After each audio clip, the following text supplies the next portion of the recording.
very nice to see you. Very nice.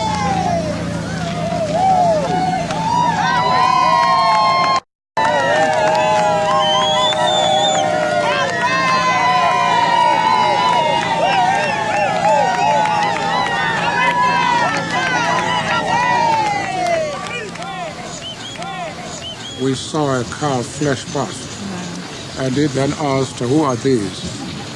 And I said, "Well, is there any use asking to know who they are?" And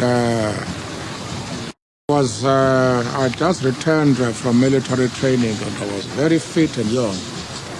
And I thought I could dash away, but when I looked at the rear view mirror, I noticed that there were 2 police cars behind. They signaled to us to stop, and then this man came out. He then took out his warrant of authority, and he said, "I am Sergeant Foster from the Johannesburg branch of the police. Can I have your name?" And I said to him, "I'm David Matsamai." And he says, "No, but aren't you Nelson Mandela?" I said, "Well, I've given you a name." And he then said, "We know you all. You're Nelson Mandela, and this is Cecil Williams. You are under arrest."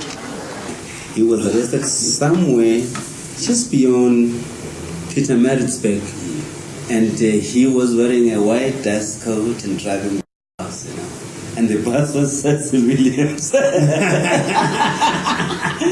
It's then we realized this guy had been fooling us all the time. If anybody wants to understand why, to the surprise of so many people, the ANC took such a progressive, open stand on the question of gay rights, you've just got to go back to Cecil. I mean, he was the person, the living example of a freedom fighter who happened to be gay, and he brought something special into the movement. He raised our consciousness in relation to these questions by his life, by who he was.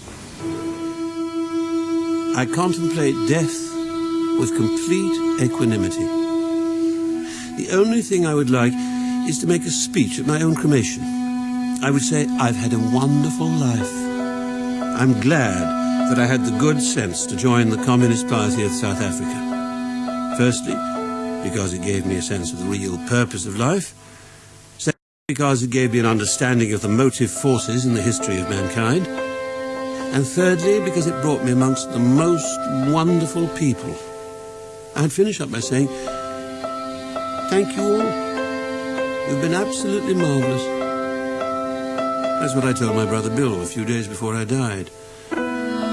How extraordinary. Do you think that South Africa is now a democracy ruled by the African National Congress, and Nelson's now President Mandela?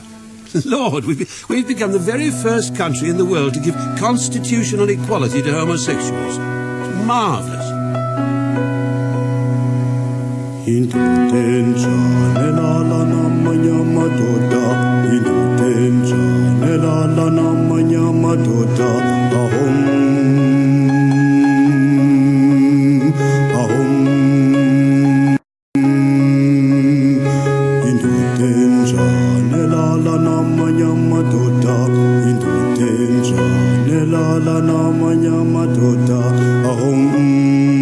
The Johannesburg I found when I arrived from Cornwall in 1928 was a gangster's moll of a mining town.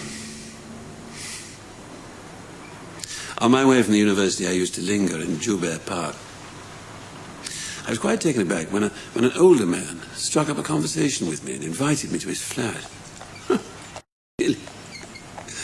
I'm amused when I think about it now that the mere mention of the word flat, a flat, the connotations were fabulous. One knew that all sorts of abominable things went on there. My seducer offered me a drink, a gin and lime. For years afterwards, the smell of gin and lime signaled a sexual experience. I don't think we undressed.